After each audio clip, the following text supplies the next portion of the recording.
परिचय। विशाल अपने tool kit में खास तरह का औजार तलाश रहा है। अचानक टेबल से स्टील की 2 चाबियां गिर पड़ीं। चाबियां एक दूसरे पर गिरीं और उनकी सतह पर खरोंच लग गई। अरे विशाल, क्या हुआ? यह कैसी आवाज थी? कुछ नहीं पिताजी, कुछ चाबियां फर्श पर गिर गई थीं। अच्छा बेटा। पिताजी, क्या मैं आपसे कुछ पूछ सकता हूं? बिल्कुल बेटा। पिताजी, जब ये चाबियां एक दूसरे से टकराईं तो उनकी लेप की परत इनसे हट गई। ये कैसा लेप होता है पिताजी? ठीक है बेटा, मैं तुम्हें बताता हूं।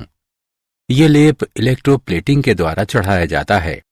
ये चाबियां स्टील की बनी होती हैं और इलेक्ट्रोप्लेटिंग प्रक्रम द्वारा इन पर जिंक का लेप चढ़ाया जाता है।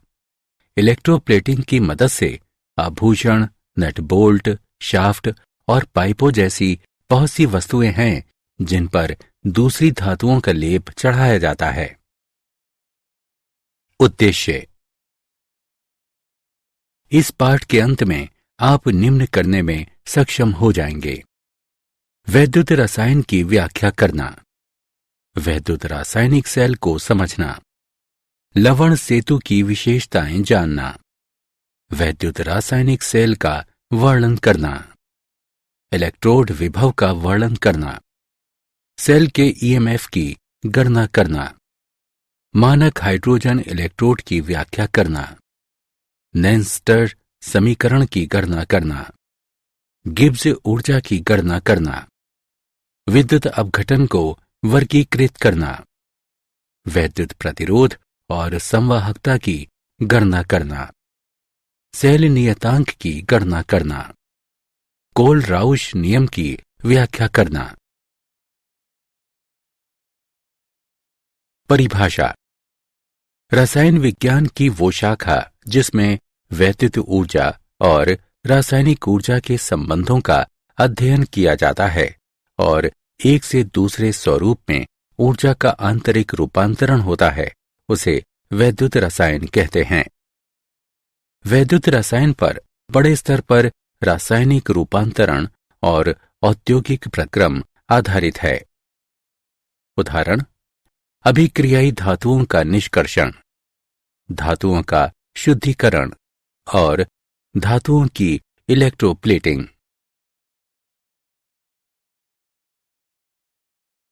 वैद्युत रासायनिक सेल एक युक्ति जो रासायनिक ऊर्जा को विद्युत ऊर्जा में परिवर्तित करती है, वो वैद्युत रासायनिक सेल अथवा गैल्वेनी सेल अथवा वोल्टीय सेल कहलाती है। किसी वैद्युत रासायनिक सेल में प्रत्यक्ष तरीके से स्वतः प्रवर्तित अभिक्रिया होती है और स्वतः प्रवर्तित रासायनिक प्रक्रम के दौरान विद्युत ऊर्जा के रूप में मुक्त ऊर्जा में कमी लाती है। संरचना। जिंक की एक छड़ी को ZnSO4 के विलयन में और कॉपर की एक छड़ी को CuSO4 के विलयन में डुबोया जाता है और इसके लिए 2 अलग अलग बीकर लिए जाते हैं।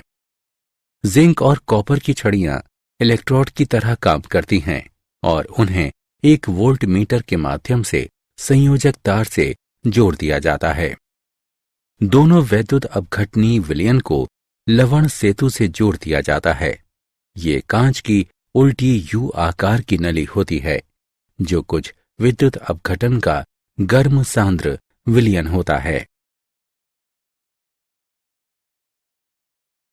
वैद्युत रासायनिक सेल की क्रिया। ऑक्सीकरण।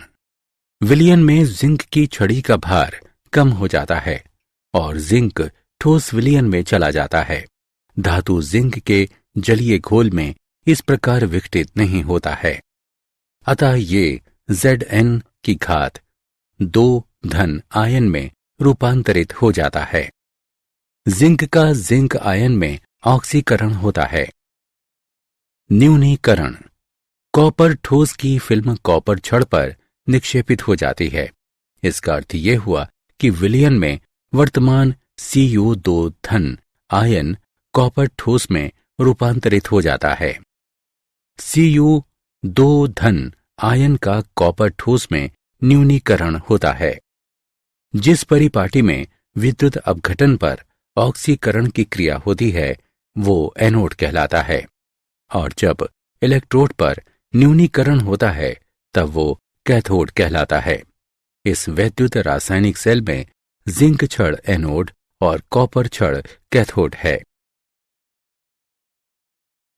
विद्युत रासायनिक सेल में अवलोकन। वोल्टमीटर 1.10 वोल्ट के पठन के साथ विचलन प्रदर्शित करता है, जो संकेत देता है कि दो इलेक्ट्रोडों और परमाणु रहित धारा के विभवांतर हैं और कॉपर से जिंक छड़ की दिशा में परिपथ पूरा करता है। कुछ समय बाद कॉपर की एक फिल्म कॉपर छड़ पर निक्षेपित हो जाती है। पता चलता है कि जिंक छड़ की वजन में कमी हो गई है। लवण सेतु की विशेषताएं। लवण सेतु परिपथ पूरा होने पर धारा का प्रवाह करता है। ये आयन के प्रवाह को अनुमति देता है, लेकिन विलयन के प्रवाह को अनुमति नहीं देता। लवण सेतु वैद्युत अपघट्य विलयन की वैद्युत तटस्थता पुनर्स्थापित करता है। लवण सेतु में विद्युत अपघटन का ऋणायन धनाग्र विलयन से गुजरता है और लवण सेतु में विद्युत अपघटन का धनायन ऋणाग्र विलयन से होकर विद्युत स्थिरता का अनुरक्षण करता है। इस प्रकार लवण सेतु आवेशों के संचयन से बचाता है और परिपथ में धारा के प्रवाह का अनुरक्षण करता है।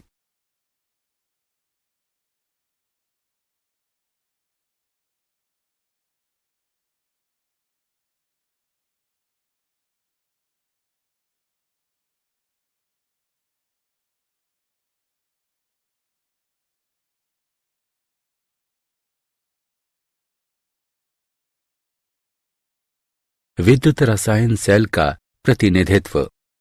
किसी गैल्वेनोमीटर सेल पर विद्युत रसायन सेल को निम्न ढंग से प्रस्तुत किया जा सकता है। लवण सेल को दो उदग्र रेखाओं द्वारा प्रस्तुत किया जाता है।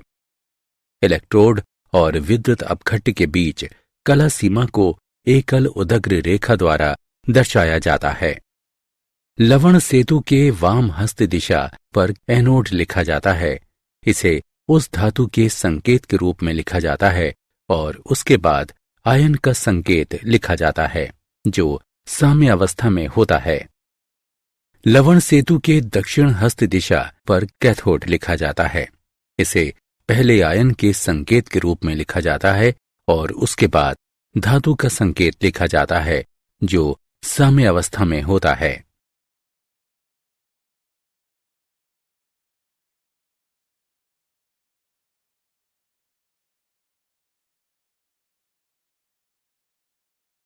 इलेक्ट्रोड विभव। किसी विलयन में धातु और इसके आयन के बीच विद्युत विभवांतर इलेक्ट्रोड विभव कहलाता है। जब किसी धातु के पत्थर को इसके अपने आयन के विलयन के संपर्क में लाया जाता है तो तीन प्रक्रम के होने की संभावनाएं रहती हैं। धातु आयन Mn धन धातुई पत्थर के साथ टकराता है और बिना परिवर्तन के लौट आता है। पत्ती की सतह पर धातु का परमाणु N इलेक्ट्रॉन गंवा सकता है और Mn धन आयन के रूप में विलयन में प्रवेश करता है। धातु आयन Mn धन धातु की पत्ती के साथ टकरा सकता है और N इलेक्ट्रॉनों को प्राप्त करता है और धातु परमाणु में परिवर्तित हो जाता है।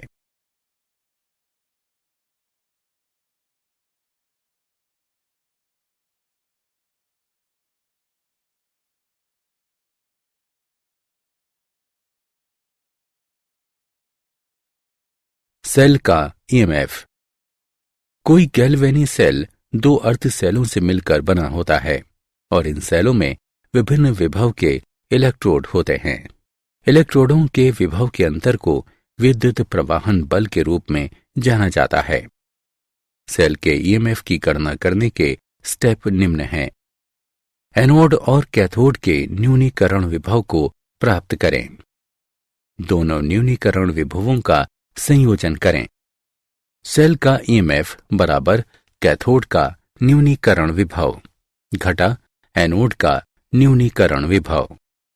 ई सेल बराबर ई कैथोड घटा ई एनोड, अथवा ई सेल बराबर ई दायां घटा ई बायां।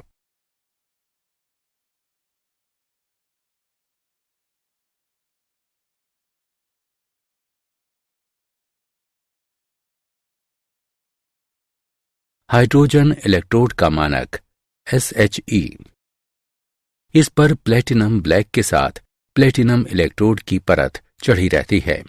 प्लेटिनम इलेक्ट्रोड 1m सांद्रण के H धन आयन के घोल में डूबा रहता है। एक परमाणु के दबाव में शुद्ध हाइड्रोजन गैस से 298 केल्विन ताप पर बुलबुला कराया जाता है। प्लेटिनम इलेक्ट्रोड निष्क्रिय रहता है।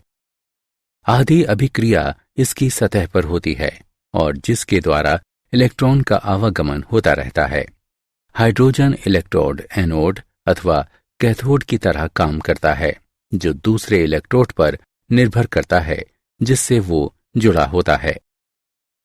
यदि SHE एक एनोड की तरह काम करता है तो इस पर ऑक्सीकरण की क्रिया होती है। एनोड अर्ध सेल को प्रदर्शित करता है। यदि SHE एक कैथोड की तरह काम करता है तो इस पर न्यूनीकरण की क्रिया होती है। कैथोड अर्ध सेल को प्रदर्शित करता है। मानक हाइड्रोजन इलेक्ट्रोड का इलेक्ट्रोड विभव 0 की तरह लिया जाता है।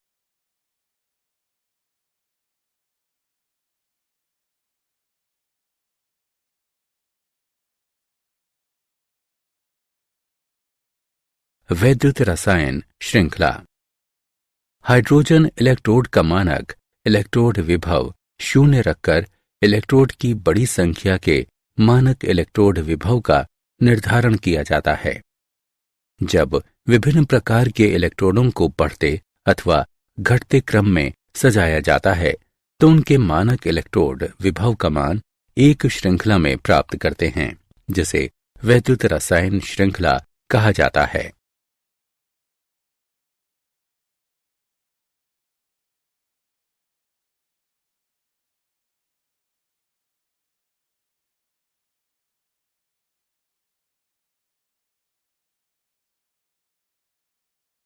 नैनसर्ट समीकरण।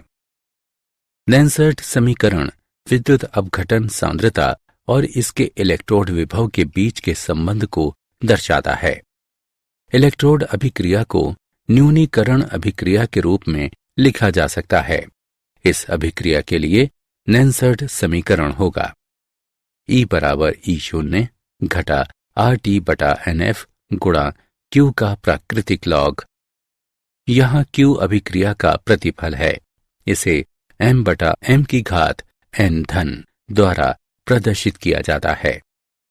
लेकिन उपयुक्त समीकरण में Q का मान रखने से हम पाते हैं E बराबर E0 घटा 2.303 RT बटा NF गुणा m बटा m की घात n धन, जहां E बराबर दिए हुए विद्युत अपघटन की सांद्रता के अंतर्गत इलेक्ट्रोड विभव, E0 बराबर मानक इलेक्ट्रोड विभव, n बराबर अभिक्रिया में शामिल इलेक्ट्रॉनों की संख्या, T बराबर केल्विन स्केल पर तापमान, F बराबर 1 फैराडे, R बराबर गैस नियतांक।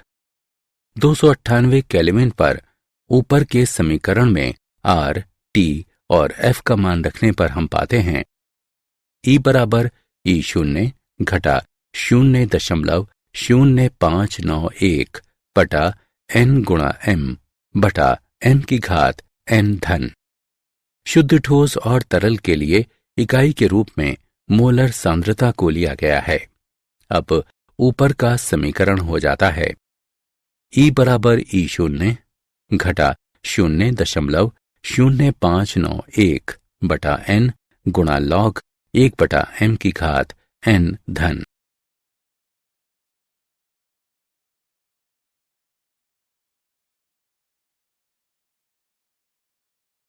नैनसर्ट समीकरण और सेल का ईएमएफ। अमानक अवस्था में इलेक्ट्रोड से संरचित सेल का ईएमएफ होगा ई सेल बराबर ई शून्य सेल घटा 2.303 RT बटा NF गुणा लॉग Q। 298 केल्विन पर यह समीकरण हुआ। ई सेल बराबर ई शून्य सेल घटा 0.0591 बटा N गुणा लॉग Q। यहाँ ई शून्य सेल बराबर मानक सेल विभव, N बराबर सेल अभिक्रिया के रासायनिक समीकरण को संतुलित करने में शामिल इलेक्ट्रॉनों की संख्या, Q बराबर सेल अभिक्रिया के लिए संतुलित समीकरण से प्राप्त अभिक्रिया का अनुपात। मान लिया जाए कि सेल अभिक्रिया है AA जमा BB देता है CC जमा DD। अभिक्रिया अनुपात का मान दिया गया है Q बराबर C घातांक C गुणा D घातांक D विभाजित A घातांक A गुणा B घातांक B। सेल का ईएमएफ दिया हुआ है ई शून्य सेल घटा 0.0591 बटा N गुणा लॉग C घातांक C गुणा D घातांक D विभाजित A घातांक A गुणा B घातांक B।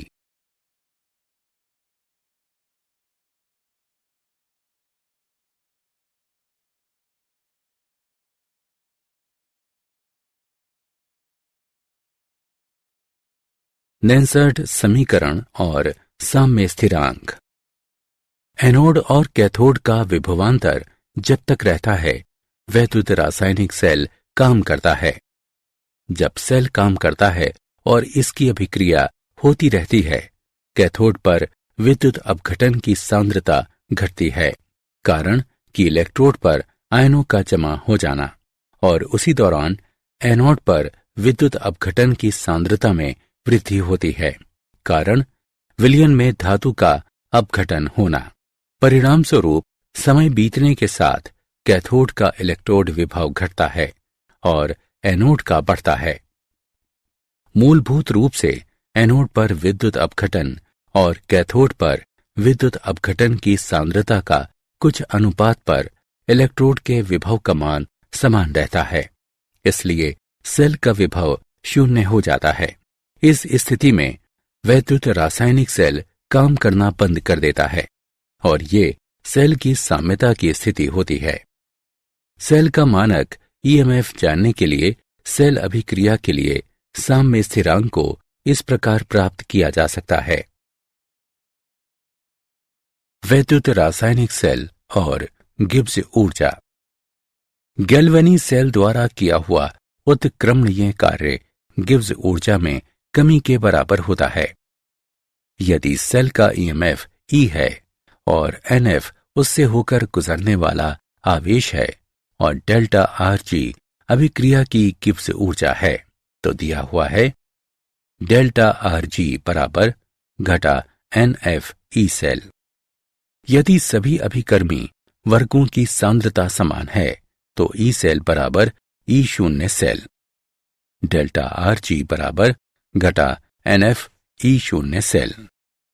E शून्य सेल के मान की गणना करने पर हमें डेल्टा RG शून्य अभिक्रिया की मानक गिब्स ऊर्जा का मान प्राप्त होता है। अभिक्रिया की मानक गिब्स ऊर्जा और साम्य स्थिरांक निम्न समीकरण से संबंधित है। डेल्टा RG शून्य बराबर घटा RT प्राकृतिक लॉग के।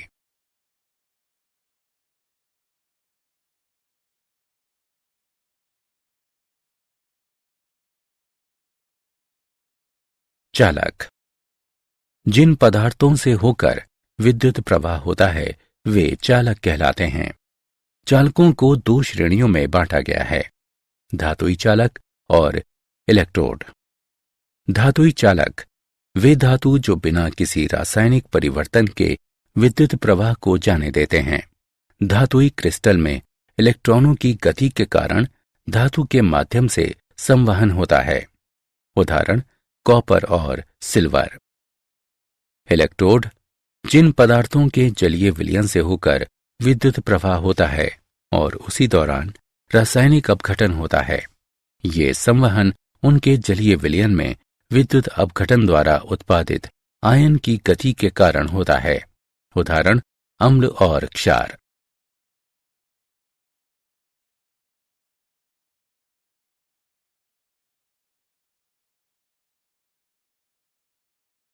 विद्युत अपघट्य का वर्गीकरण। आयनीकरण के प्रसार के कारण विद्युत अपघटनों को दो श्रेणियों में बांटा गया है, प्रबल विद्युत अपघट्य और दुर्बल विद्युत अपघट्य। प्रबल विद्युत अपघट्य ये अपने जलीय विलयन में पूरी तरह आयनित होते हैं। उदाहरण के लिए HCl, NaOH और KCl। दुर्बल विद्युत अपघट्य वे जलीय विलयन में आयनित होते हैं और इनके आयनन के निम्न अंश होते हैं। बिना अलग किए हुए अणुओं के साथ इनके जलीय विलयन साम्य अवस्था में आयन से युक्त होते हैं। दुर्बल विद्युत अपघट्य के आयनन का अंश यानी डिग्री तनुता के साथ बढ़ता है और अनंत तनुता पर संगठित होता है। उदाहरण के लिए NH4OH और CH3COOH।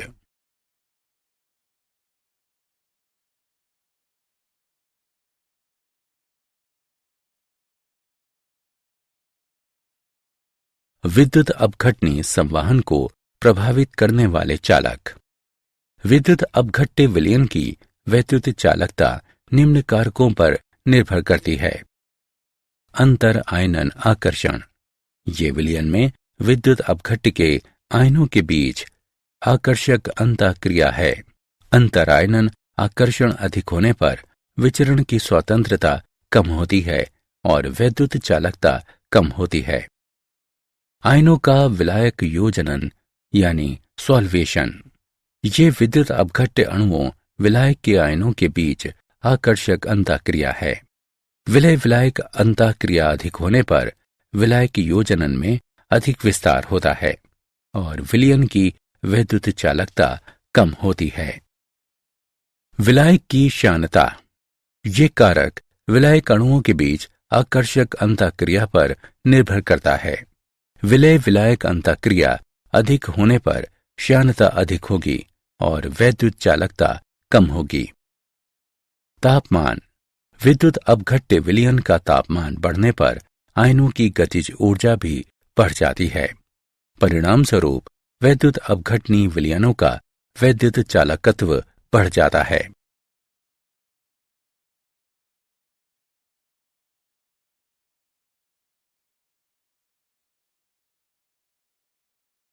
वैद्युत प्रतिरोध। प्रत्येक चालक पदार्थ में विद्युत प्रवाह में अवरोध उत्पन्न होता है, जिसे प्रतिरोध कहते हैं। ओम का नियम।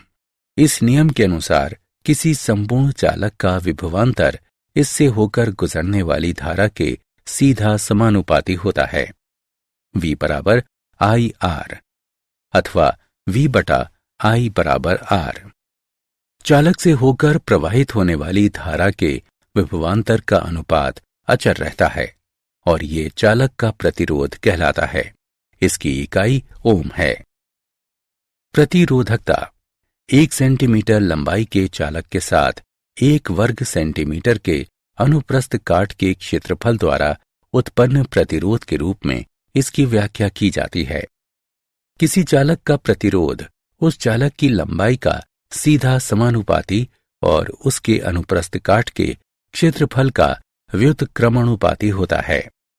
R बराबर रो L विभाजित A, जहां रो विशिष्ट प्रतिरोध अथवा प्रतिरोधकता के रूप में जाना जाता है।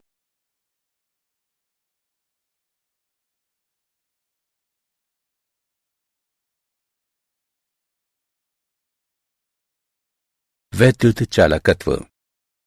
किसी चालक से होकर गुजरने वाली विद्युत धारा का सहज माप चालकत्व है।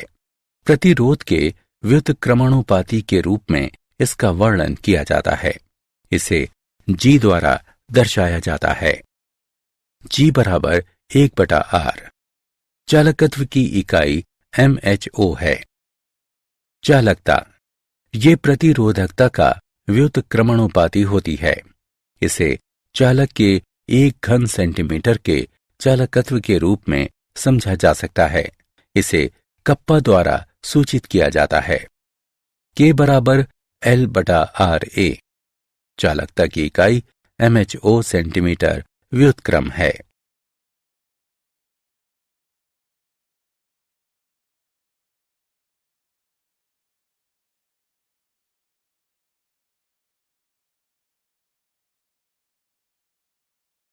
वैद्युत अपघट्य विलयन की मोलर चालकता। किसी विलयन का चालकत्व मोलर चालकता है, जिसमें 1 ग्राम अणु अथवा वैद्युत अपघट्य का 1 मोल इस प्रकार होता है कि पूरे विलयन को 1 सेंटीमीटर के फासले पर 2 इलेक्ट्रोडों के बीच रखा जाता है। इसे लैम्डा m द्वारा निर्देशित किया जाता है। किसी विलयन के 20 सेंटीमीटर घन के लिए 1 मोल वैद्युत अपघट्य विलयन को 1 सेंटीमीटर फासले पर 2 बड़े इलेक्ट्रोडों के बीच रखा जाता है। इस तरह चालकता और मोलर चालकता के बीच के संबंध को इस प्रकार दर्शाया जा सकता है। लैम्डा m बराबर कप्पा और आयतन का गुणनफल। मोलर चालकता के उदाहरण। व्यास 1 सेंटीमीटर, लंबाई 50 सेंटीमीटर के किसी स्तंभ का वैद्युत प्रतिरोध 0.05 मोल प्रति लीटर NaOH विलयन में 5.5 गुणा 10⁻³ ओम है, तो प्रतिरोधकता, चालकता और मोलर चालकता ज्ञात करें।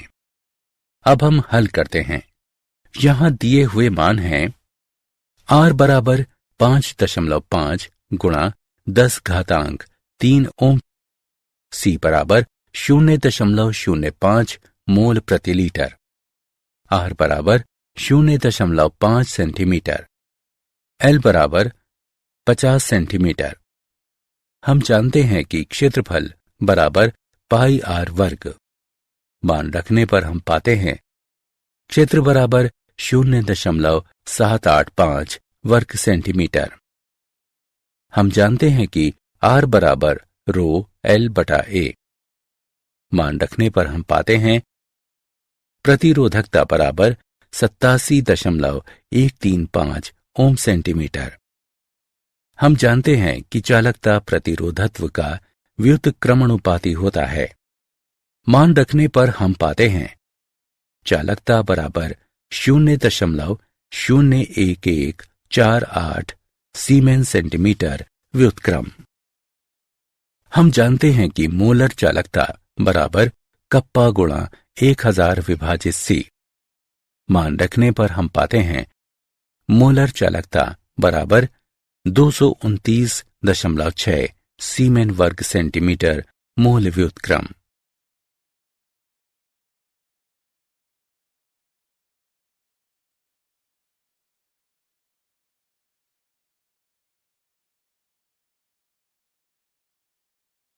वैद्युत चालकता के मापन।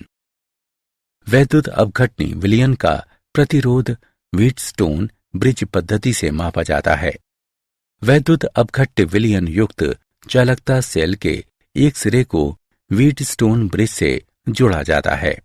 इसमें 1500 से 3000 चक्रीय आवृत्ति परास की प्रत्यावर्ती विद्युत धारा प्रवाहित की जाती है। यहां दिष्ट धारा का उपयोग नहीं होता है, क्योंकि इसका कारण वैद्युत अपघटन है और ध्रुवण प्रभाव के कारण इलेक्ट्रोड के नजदीक वैद्युत अपघनी विलयन में परिवर्तन है। प्रतिरोध R1, R3 और R4 को इस प्रकार व्यवस्थित किया जाता है कि एक रिक्त बिंदु प्राप्त होता है। रिक्त बिंदु को संसूचक P द्वारा निर्देशित किया जाता है। रिक्त बिंदु पर R1/R2 बराबर R3/R4। R2 वैद्युत अपघटनी विलयन का प्रतिरोध है। R2 बराबर R1 गुणा R4 विभाजित R3। वैद्युत अपघटनी विलयन के प्रतिरोध R1, R3, R4 के मान प्राप्त कर हम R2 की गणना करते हैं। R2 का व्युत्क्रमणुपाती विलयन का चालकत्व देता है।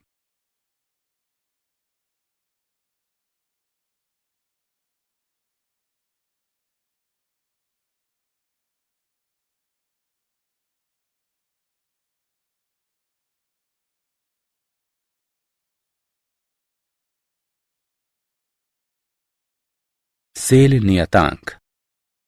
सेल नियतांक बराबर होता है चालकता बटा चालकत्व के।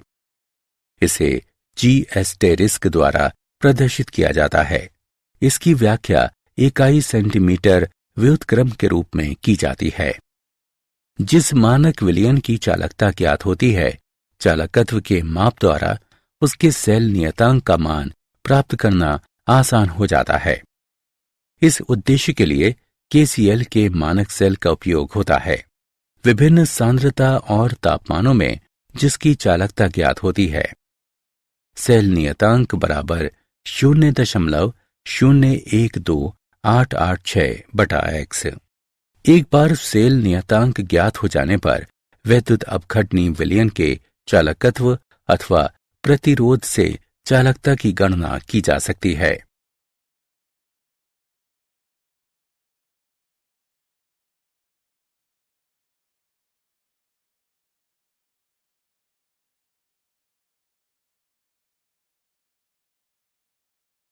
सांद्रण के साथ चालकता एवं मोलर चालकता में परिवर्तन। सांद्रण के साथ चालकता में परिवर्तन। वैद्युत अपघट्ट के 1 सेंटीमीटर घन के चालकत्व को चालकता की तरह समझा जा सकता है। तनुता में वृद्धि के साथ 1 सेंटीमीटर घन में आयनों की संख्या में विलयन कम होता है। वैद्युत अपघट्ट विलयन की चालकता भी तनुता बढ़ने के साथ घटती है। सांद्रण के साथ मोलरता में परिवर्तन। समान सांद्रण के लिए कठोर वैद्युत अपघट्ट लैम्डा m के मान दुर्बल वैद्युत अपघट्ट की तुलना में अधिक होता है। तनुता के साथ वैद्युत अपघट्ट की मोलर चालकता बढ़ती है। दुर्बल वैद्युत अपघट्ट की तुलना में कठोर वैद्युत अपघट्ट के लिए लैम्डा m की सापेक्ष वृद्धि का मान अपेक्षाकृत कम होता है।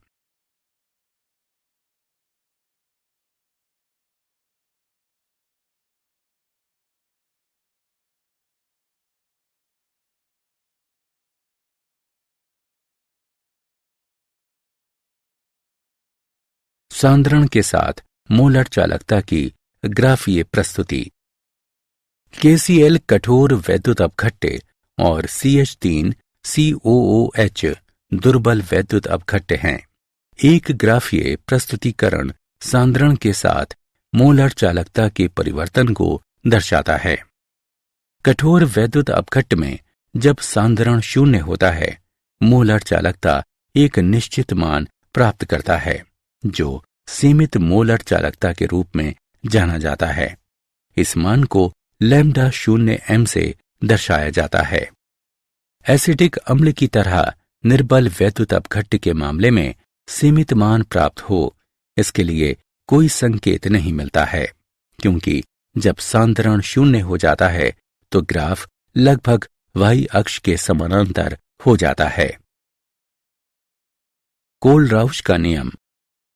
कोलराउश के नियम के अनुसार किसी असीम तनुता में जब वैद्युत अपघट्ट पूरी तरह अलग हो जाता है तो वैद्युत अपघट्ट के लिए प्रत्येक आयन निश्चित योगदान देता है, विपरीत प्रकृति के अन्य आयन के साथ जुड़ा होता है। असीम तनुता पर किसी वैद्युत अपघट्ट की मोलर चालकता को इसके अलग आयनों के योगदानों के योग के रूप में व्यक्त किया जा सकता है। हमें लगता है लैम्डा नॉट धनात्मक और लैम्डा नॉट ऋणात्मक धनायन एवं ऋणायन की सीमांत मोलर चालकता को प्रदर्शित करता है। असीमित तनुता पर वैद्युत अपघट्ट की सीमांत मोलर चालकता दी हुई है। V धनात्मक लैम्डा नॉट धनात्मक, V ऋणात्मक लैम्डा नॉट ऋणात्मक। जहां V धनात्मक और V ऋणात्मक। प्रत्येक इकाई सूत्र द्वारा धनात्मक आयन और ऋणात्मक आयनों की संख्या प्रदर्शित करते हैं। कोलराउश नियम के अनुप्रयोग। कोलराउश नियम के कुछ महत्वपूर्ण अनुप्रयोग निम्न हैं। दुर्बल वैद्युत अपघट्ट की सीमांत मोलर चालकताओं की गणना। दुर्बल वैद्युत अपघट्ट के सीमांत पृथक्करण की गणना। दुर्बल वैद्युत अपघट्ट के पृथक्करण नियतांक की गणना। अल्प घुलनशील लवण की घुलनशीलता तय करना। जल के आयनन उत्पाद की गणना। सारांश। आइए हमने जो कुछ सीखा है उसे संक्षेप में दोहराएं। रसायन विज्ञान की वो शाखा जिसमें वैद्युत ऊर्जा और रासायनिक ऊर्जा के संबंधों का अध्ययन किया जाता है और एक से दूसरे स्वरूप में ऊर्जा का आंतरिक रूपांतरण होता है, उसे वैद्युत रसायन कहते हैं। एक युक्ति जो रासायनिक ऊर्जा को विद्युत ऊर्जा में परिवर्तित करती है वो वैद्युत रासायनिक सेल अथवा गैल्वेनी सेल अथवा वोल्टीय सेल कहलाती है। इलेक्ट्रोड जिस पर ऑक्सीकरण की क्रिया होती है उसे एनोड और जिस पर न्यूनीकरण की क्रिया होती है उसे कैथोड कहते हैं। लवण सेतु परिपथ को पूरा करने के लिए धारा के प्रवाह को गुजरने की अनुमति देता है। ये आयन को प्रवाह की अनुमति देता है, लेकिन विलयन के प्रवाह को अनुमति नहीं देता है।